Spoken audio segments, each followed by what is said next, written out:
Yeah, I do have that on my phone. Okay, so Saturday we have Saturday and Sunday we have the open.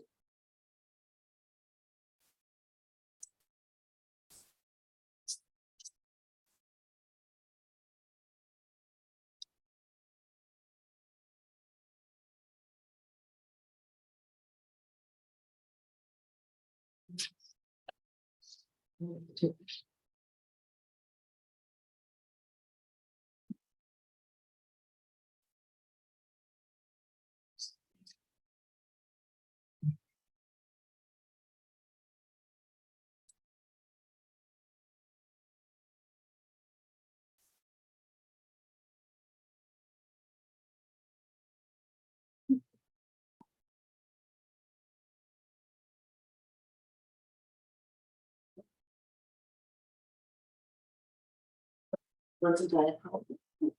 I'm gonna have to take a little nap after lunch. I'm just so wiped out. As long as it's fit, one nap, right? Yep, What's your? I have a little Diet Coke. Let me see what we can do.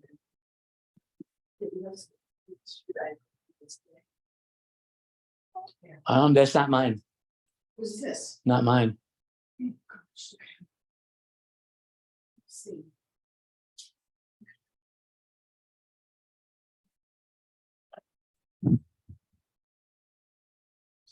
Okay.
Hello. Hi.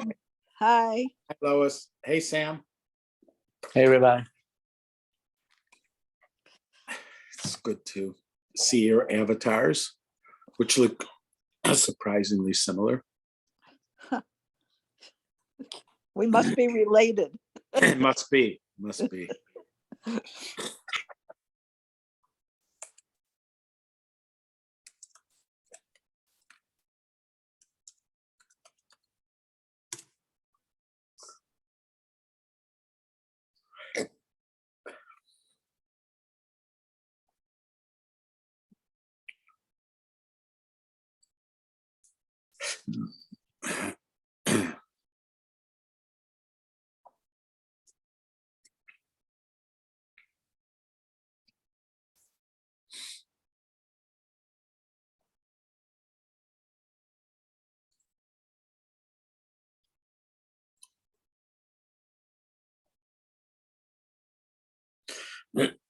One of the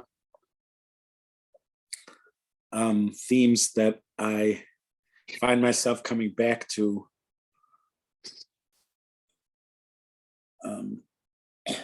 every once in a while is the difference between the role of food and drink. We often think of them together. We eat and drink together often. But there's, hi, Stell. But there's in certain ways, we connect to them differently. For instance, in the first creation story, God talks to the human being about what they will eat. but he doesn't discuss what they will drink. So you'll have like the fruit of the trees, the herbs, the grasses, etc. He talks about that, but he doesn't talk about where their source for drink will come from.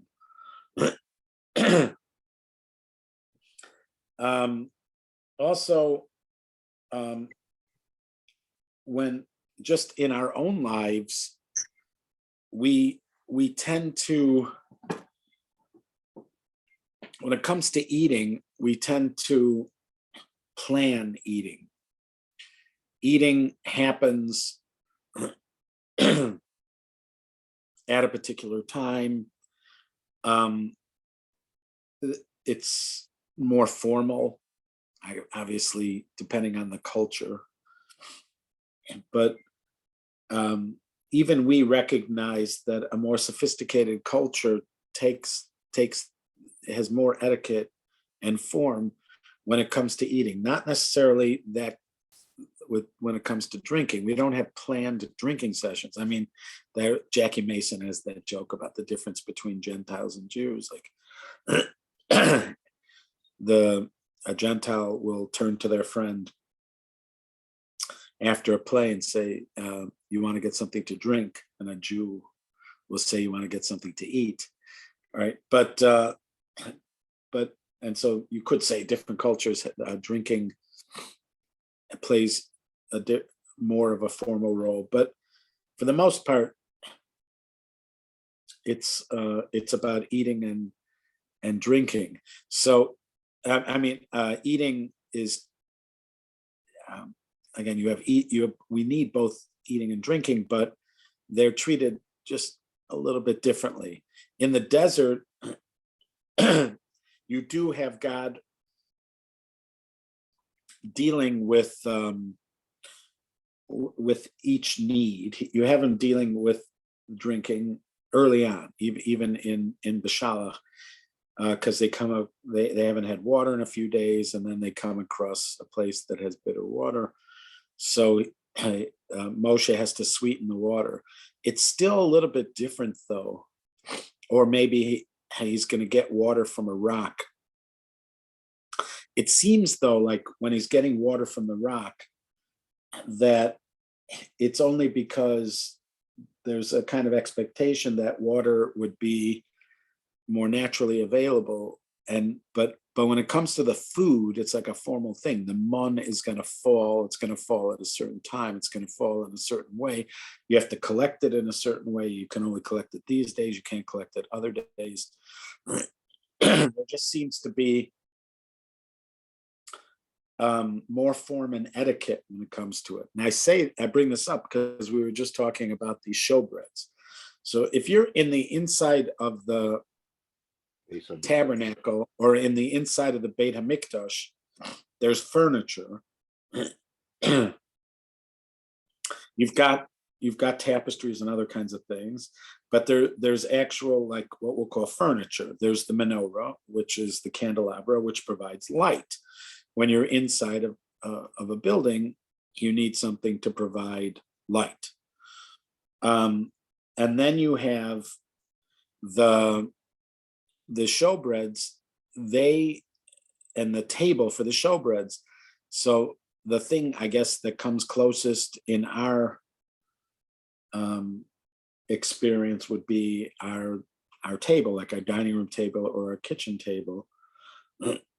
So this is a table laid out with bread. So you see it's laid out with food. There isn't anything for drink. Rabbi? Yeah. I just think it's funny. I think in the Torah, the first time we hear about drink is when Noah gets drunk. Is that true? Be. Wait, it could be.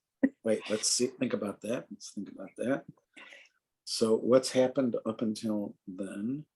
You have Adam in the garden, nothing there about drink. Then you have Cain and Abel, nothing about drink. You have the tower. The tower's after, actually. Yeah, so you've had, as far as narrative goes, you've had the garden, you've had Cain and Abel, you've had the aftermath of Cain and Abel, whatever, the killing of Cain narrative. You've had the stories about the corruption of the people. Yeah. Does it even talk about bringing water on the ark? Does it even talk about what they're going to drink on the ark? It does talk about it actually doesn't really, I don't know if it talks about bringing food on the ark now that I'm thinking about it. Rabbi, Yeah, how about with Abraham and the right. So that's after them. right. But yeah. I don't know the ones, I don't know anything before that. So I was saying Well, that's Lois is I know. saying when he got drunk, the thing about getting drunk. That Noah. Right. the I understand. Yeah. Yeah, but that's a good citing also about food and drink. I'll just see here for a second. My Sharon says that she wants to let everybody know about people getting drunk on Purim. Right. So, and the thing is that at Purim, in the Megillah, it characterized their gathering. They called it a mishteh, which is drinking. Feast. I Well, thought a no, mishteh you was a feast. translate it as feast, but it's not. The word itself is related to the word shtiyah, which means to drink. So in Purim, they're primarily gathering to drink.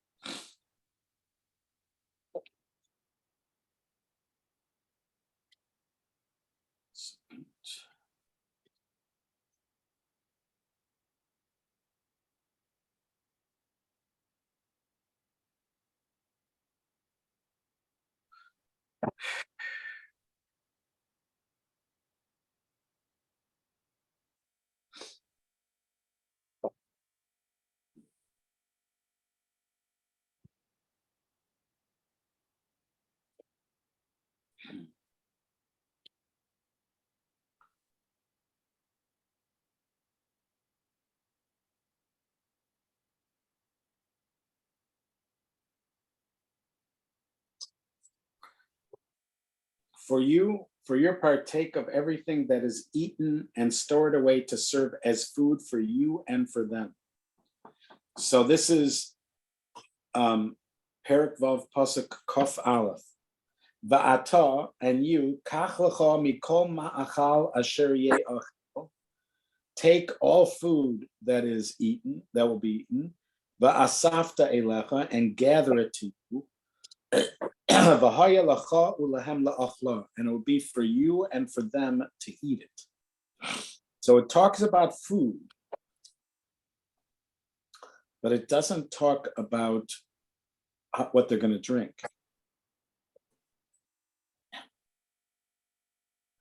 And again, I guess people would assume they're just going to gather from the rain or from the water that's around. They're going to somehow have a gathering system, but it doesn't clarify how they're going to drink.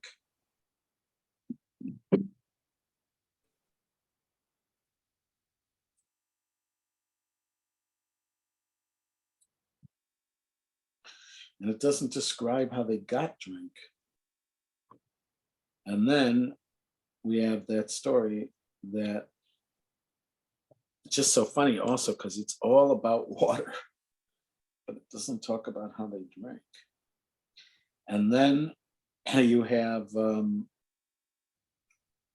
getting out, planting the vineyard.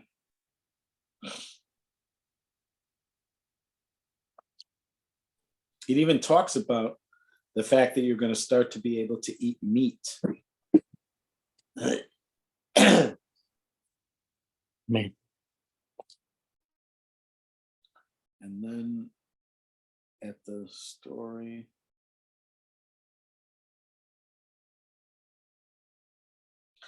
Noach, the tiller of the soils in chapter 9, was the first to plant a vineyard. And he drank from the wine, became drunk, and and uncovered himself in his tent. Yeah, that's fascinating. So it's just sort of interesting that there's no vessel for drink. There's no container or vessel for drinking. I mean, until indoor plumbing, yeah, you could say they always brought water from the outside, but they also brought food from the outside. They always brought food from the outside. So for some reason, we have a table for bread, but we don't have something for drink. They did on the altar, they did pour wine libation. They poured, and they, at Sukkot's time, based on the oral law,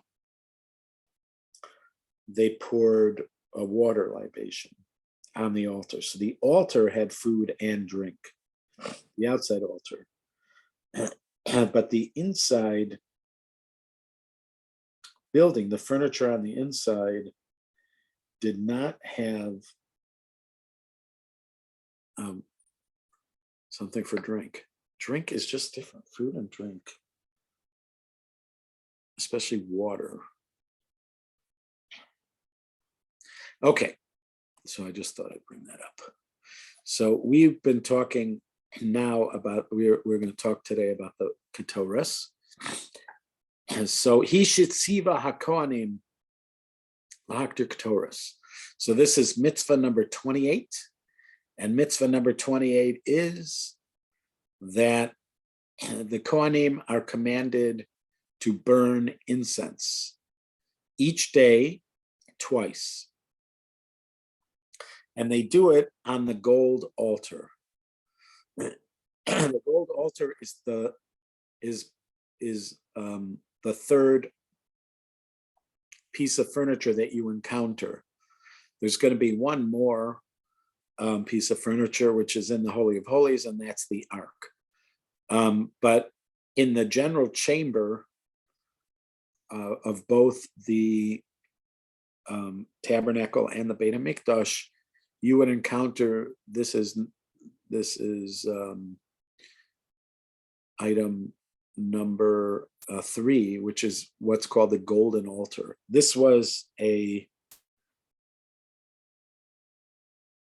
altar that came like maybe around waist high to the Kohen, and it was actually, it was made of wood, but it was covered in gold,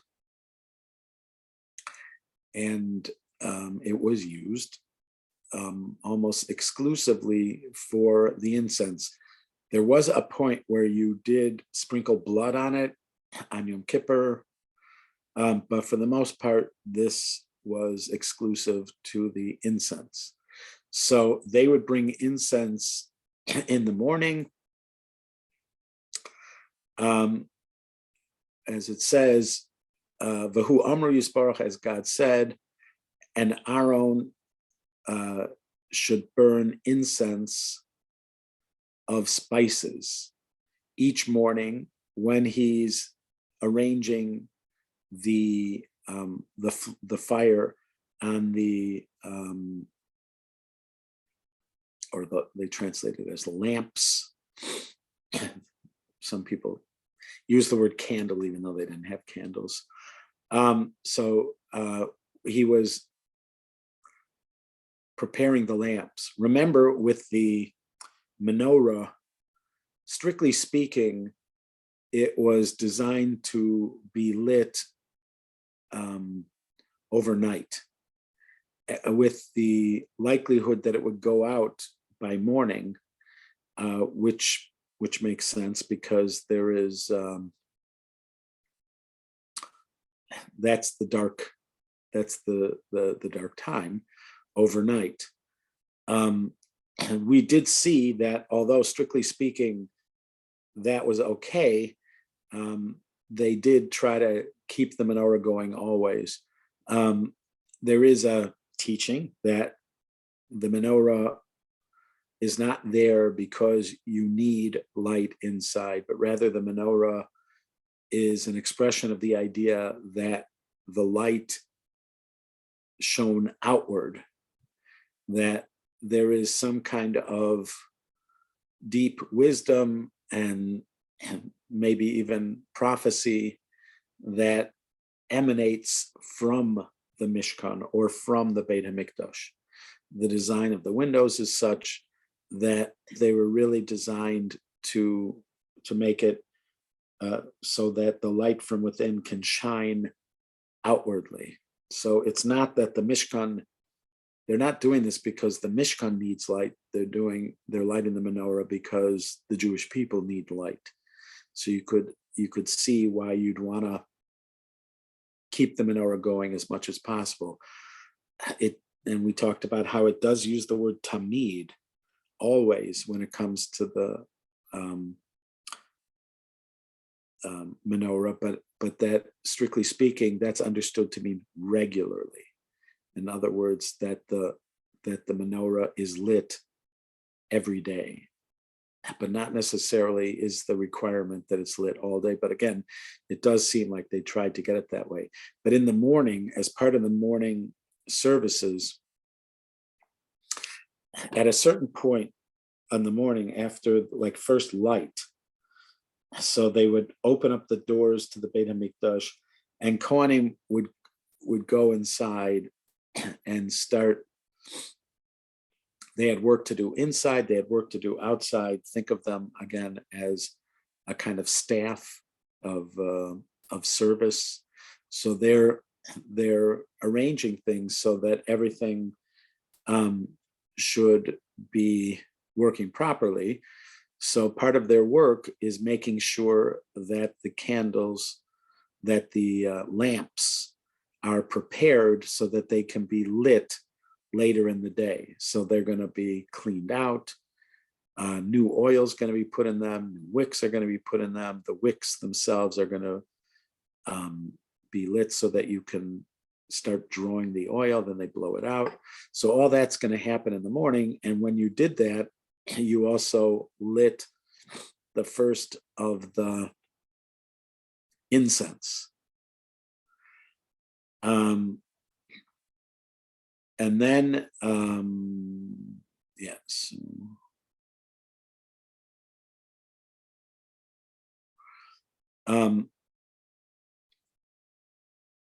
So it says here, and Aaron shall burn incense of spices. Again, the incense themselves are made of 11 different ingredients. We know some of them with a great degree of surety. We're not sure about all of them. It's one of those areas that Aryeh Kaplan excels at. Whenever there's a list of natural items, he excels at gathering all the different options. And it's fun to read Aryeh Kaplan's notes whenever something like that comes up. You can actually buy spices at gift stores. One of them is the Temple Institute in the old city, where you can buy spices, where they have tried to give an example of every one that is likely the spice. You're not supposed to make the exact measure of the spices that they had in the temple if it's not going to be for temple use. But just gathering the different ingredients is not a prohibition. Anyways, the regulations of this commandment and the process of burning every day have already been explained at the beginning of Kritut, which is a tractate in the Talmud, and various places in tractate Tamid. Okay, so that is the incense. So when you walk into that room, you've got the light that's coming from the menorah. You've got the smell of fresh bread, and you have the smell of those incense. So the senses are alive. Plus you have colored tapestries. The Kohanim are walking barefoot, so you don't have the sound of shoes on the floor.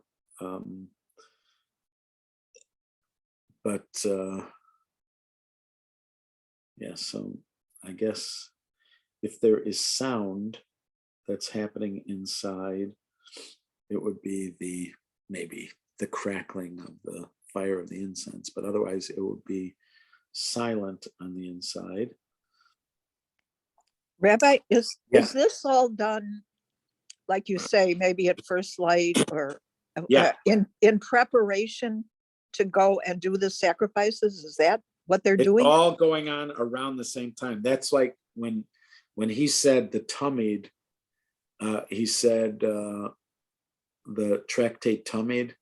So it talks about all that stuff that's going on at that time. So you get a sense of what it was like early in the morning. Somebody's waking all the Kohanim up who want to be part of the service. There's like, I think 13 different people that are connected to the actual meat offering that's going to be brought. And then there's the Kohanim with the keys that open up the doors to the building. Yeah, and so stuff is it's all going on right before, maybe first light or right around first light is when the first stirrings are happening, and you might hear the creaking of doors and stuff like that, and start to see somebody pattering around outside and starting to move inside.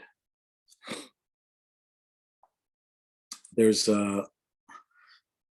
at one point they had a watchman who would call out from on top of the Beit HaMikdash. I don't know from exactly where on top of the Beit HaMikdash, but he would, somebody would ask, can you see the light over Hebron? And he would answer, yes. He would say the word Barkai or something like that, Barkai.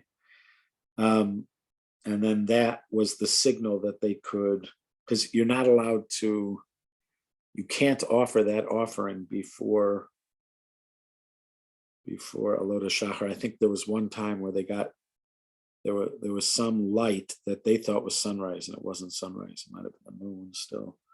And they made a mistake. And so from then on, they were very careful to make sure they did it at that time. When you watch Downton Abbey or upstairs, downstairs, when they're showing the preparations because there's going to be an event that night, that's what I picture. Them sort of scurrying around. Each one has a responsibility. They're polishing and cleaning and setting out the settings and getting all the stuff ready. And the cook is inside, and the baker is making her stuff and all that kind of stuff. So that's what I picture with the Kohanim moving about. But there's like one time when it all starts, and there's somebody there with a watch. At one point, they actually did have a sundial on the outside of the Beit HaMikdash. It might be Hilni, the queen, who was the one who donated it. So they actually did have a timekeeping device, but otherwise they relied on, I guess, sight.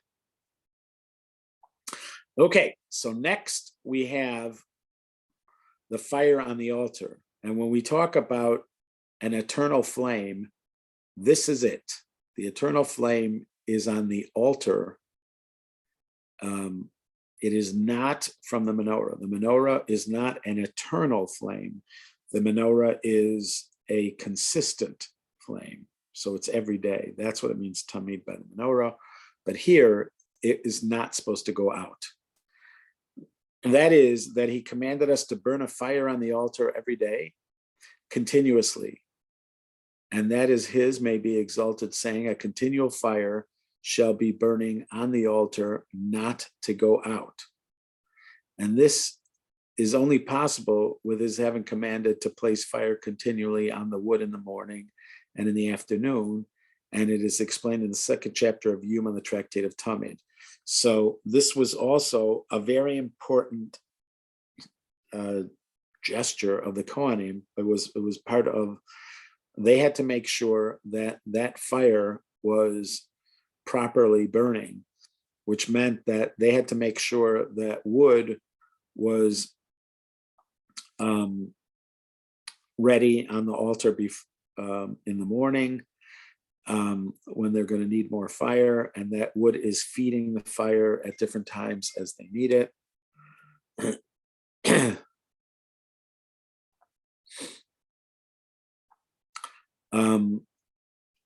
And that ends up becoming part of the formal preparations, setting up wood on the altar, bringing the wood to the altar, setting up the wood on the altar. There's even part of the formal preparation of the altar is going to be to remove ash from the top of it. So there were all sorts of responsibilities other than slaughtering the animal and catching the blood and sprinkling the blood and then butchering it and then bringing it on trays up the altar and then putting it on the fire. There were all sorts of other responsibilities as well. And in the explanation, they said that even though the fire descends from the heavens, it is a commandment to bring it from the commoners, from humans. And the laws of this commandment, meaning the arrangement of the fire that they are to do every day on the altar, have already been explained in Tractate Yuma and in Tamid. See Parshat Tzav in Mishnah Torah, daily offerings and additional offerings. So even though that original fire, the fire that was on the Mishkan, came from heaven, maybe from a lightning bolt, but it is the responsibility of humans to maintain it. Exactly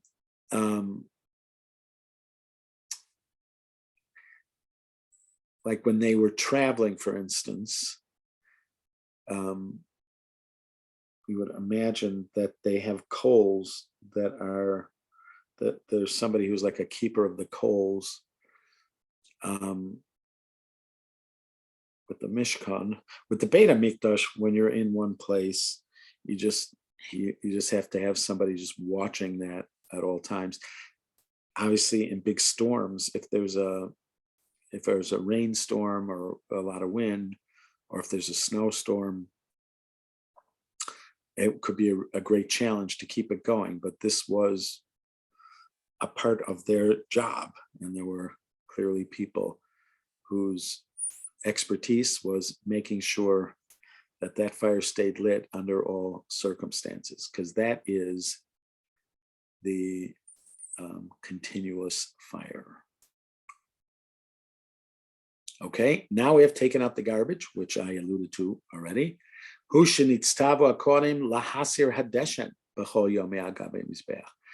Kohanim, it's their job to remove ashes. And by ashes, it's not just ashes, because obviously there's going to be bone fragments as well.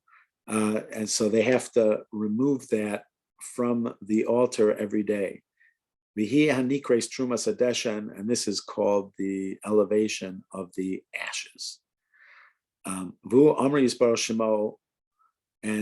so God said,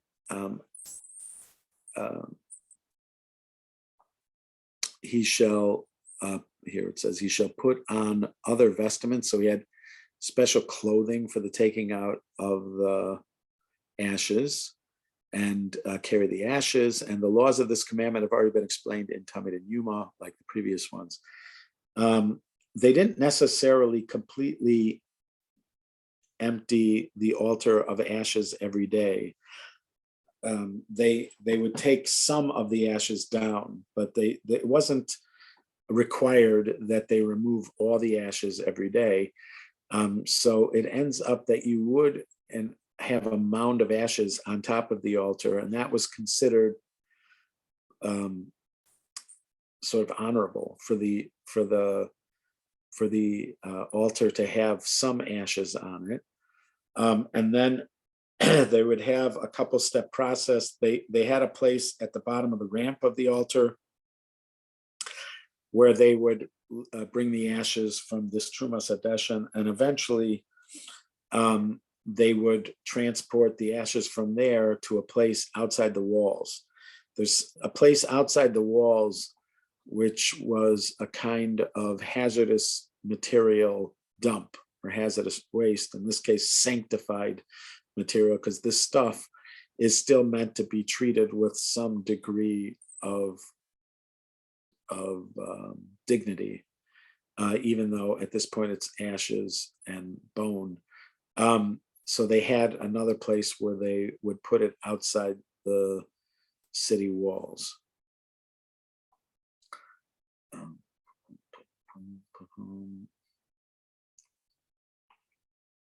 There's one more thing that I was thinking about that I wanted to mention. What was it? Taking down the Dashan.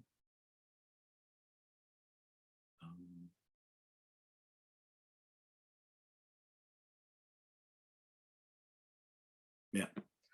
Okay. A lot of these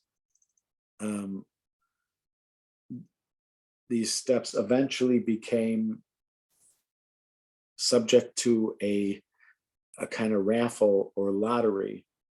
All the Kohanim who wanted to partake would engage in some form of a lottery. And if you got chosen, you might be chosen that day to be the one who brings the forelegs up onto the altar, or one day you might be the one whose job it is to bring the incense or something. A lot of these jobs were made available to everybody through some kind of like a lottery system or raffle system. There is discussion about who would want to take out the deshen, who would want to take out the garbage or the ashes, and whether that itself was a sought after position or not. You could hear both directions. You could hear that it, out of all the things available, it might seem like the lowest of those things that are available. On the other hand, you could see somebody seeking out what appears to be humble service, because it would show that you are just dedicated to God's service and you don't care what it looks like for you. Okay. New mitzvah, mitzvah 31. This is the mitzvah to send away the impure from the camp.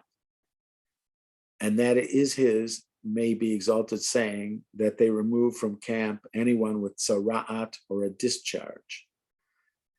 And this camp is the camp of the divine presence, outside of which are the compartments of the courtyard, as we explained in the beginning of the order of Taharot in the commentary on the Mishnah.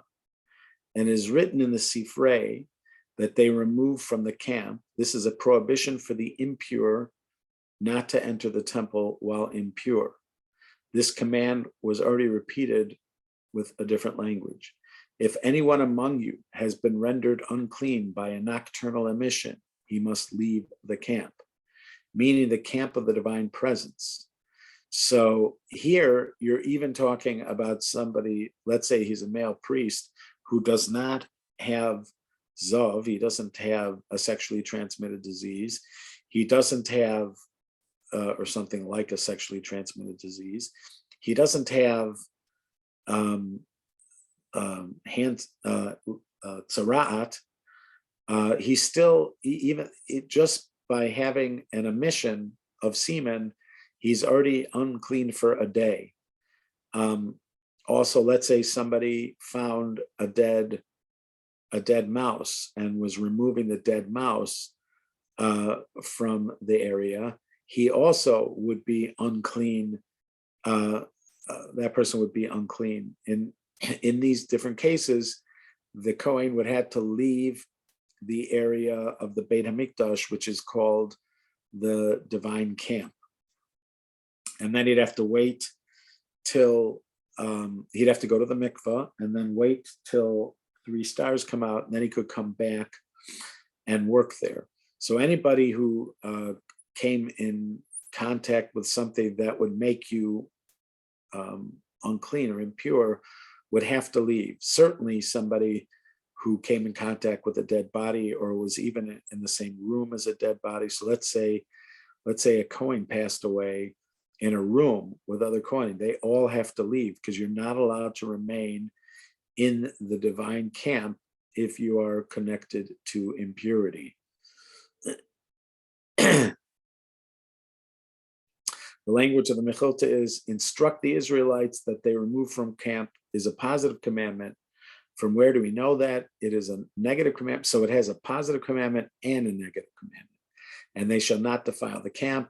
And in the Sifrei, he must leave the camp. That is a positive commandment. So you have a negative commandment and a positive commandment associated with this. So not only is a person not supposed to be in the camp impure, they have to be removed. So there's two parts of that. I don't know if there's an extra mitzvah for somebody else to be involved in the removal, or if they can just remove themselves. But that's a big deal. Tomorrow, maybe we'll look at Rabbi Samson Raphael Hirsch about that, about this whole issue of impurity with regard to the sanctuary. I am very grateful for getting a chance to learn with you guys today. I look forward to learning with you tomorrow. Be well. Thank you, Rabbi. You're welcome. Thank you. Thank you. You're welcome. Tomorrow. You're welcome. Bye-bye. Chodesh Tov. Chodesh Oh. Tov. Thank you. Thank you. Yeah. Chodesh Yes. Tov.